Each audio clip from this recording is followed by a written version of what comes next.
melalui empati, validasi, relaksasi, dan dukungan tim medis untuk meningkatkan kenyamanan psikologis pasien.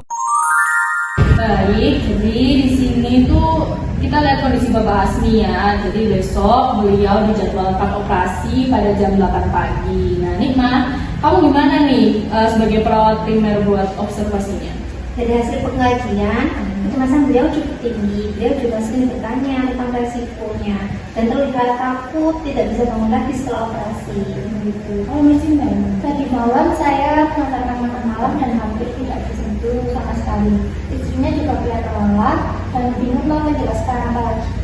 Baik, kalau begitu fokus malam ini ya kita itu membantu beliau merasa lebih tenang. Jadi kita dengarkan dulu pesannya, lalu observasi hasilnya. Dan nanti dokter bedah dan dokter anestesi juga akan membantu ya. Jadi seperti ini dari Bapak Hasmi. Silakan dok. Baik, saya siap.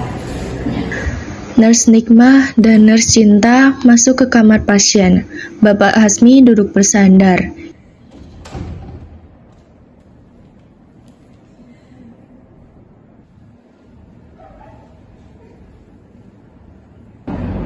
Selamat malam Bapak Hasmi Linda. Saya izin memperkenalkan diri. Saya Nikmah, perawat yang bertugas malam ini.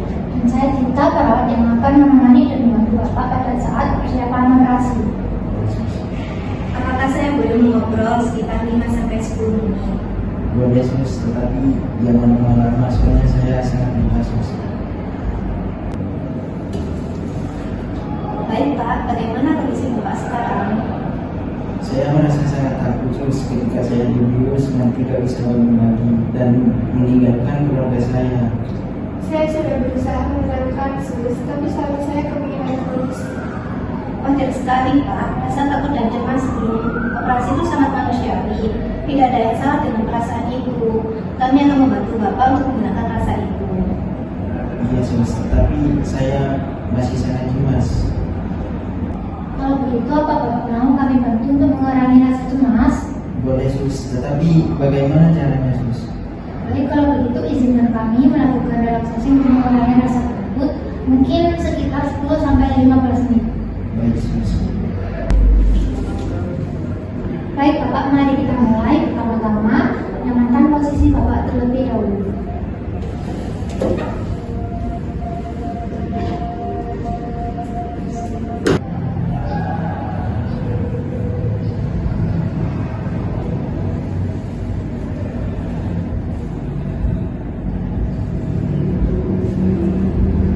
Jika dirasa posisi Bapak sudah nyaman, kemudian Bapak ambil nafas dalam melalui hidung selama beberapa detik dan keluarkan dari mulut secara perlahan.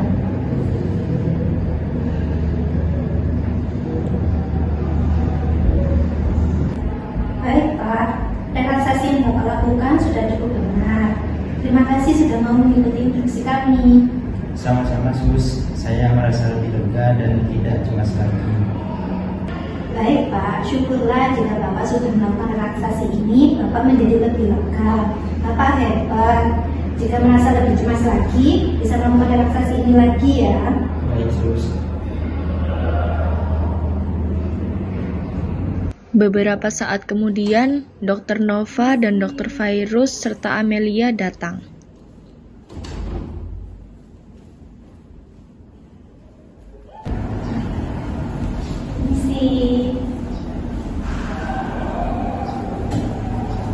Selamat malam Bapak Hasmi, Ibu Indah dan adik. Saya adalah Dokter Bedah yang akan menangani operasi Bapak Hasmi besok pagi.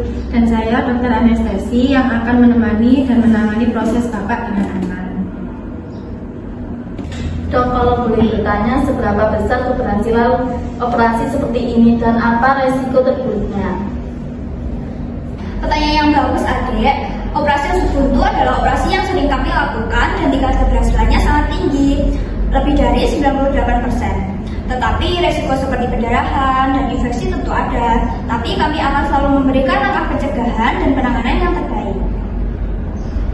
Dokter Fairuz, mungkin Bapak akan lebih tenang bila mendengar proses pembiusannya. Tentu Bapak, selama operasi nanti kami akan memantau semuanya dari detak jantung, pernafasan, dan tekanan darah Bapak. Bapak tidak akan merasa sakit apapun. Selesai operasi nanti, Bapak akan terbangun perlahan di ruang pemulihan. Kami tidak akan meninggalkan Bapak sendirian. Iya dok, tetapi saya hanya memikirkan istri dan anak saya. Kami di sini, Pak. Kami menunggu. Kami hanya ingin Bapak sembuh. Bapak tidak usah cemas ya. Kami di sini akan menemani dan membantu Bapak jika Bapak membutuhkan sesuatu. Betul Pak, sekarang tugas Bapak hanya satu, beristirahat dan memberi kesempatan untuk menghadapi hari esok. Perlahan, Bapak Hasmi mengangguk. Nafasnya juga lebih teratur. Alhamdulillah Sus, setelah saya mendengar penjelasan dan dukungan dari dokter, saya merasa lebih baik.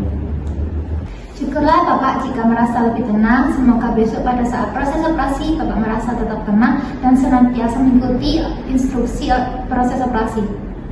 Apabila Bapak merasa cemas saat mau melakukan operasi, Bapak bisa melakukan teknik relaksasi yang sudah kami ajarkan ya Pak.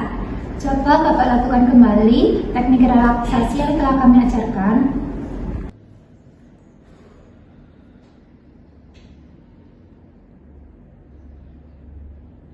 Hebat, Bapak sudah baik dalam melakukan teknik relaksasi yang sudah kami contohkan. Untuk besok Bapak tetap semangat ya. Semoga operasinya berjalan dengan lancar dan saya yakin Bapak bisa melewati proses operasi dengan baik. Baik Pak, istirahat yang cukup malam ini kami pamit dulu. Sampai jumpa besok pagi, Bapak. Misi. Baik Bapak, setelah ini Bapak tidak boleh makan atau minum terlebih dahulu ya, sesuai instruksi sebelum pembiusan. Kami akan memantau Bapak sekitar pukul 10 malam. Bila Bapak merasa cemas, Bapak dapat melakukan relaksasi yang sudah kami contohkan. Kami akan selalu ada untuk Bapak. Terima kasih Sus, saya merasa lebih tenang sekarang. Terima kasih, Suster. Sama-sama Bapak, Ibu, Adik. Itu sudah menjadi kewajiban kami sebagai perawat. Terima kasih Nurse Nikmah Bapak dan Nurse Cinta keluar dari ruangan dengan senyuman. Skenario ini menunjukkan efektivitas komunikasi terapeutik dalam meredakan kecemasan praoperasi melalui pendengaran aktif, validasi relaksasi, dan kolaborasi. Ini menegaskan pentingnya empati untuk pengalaman pasien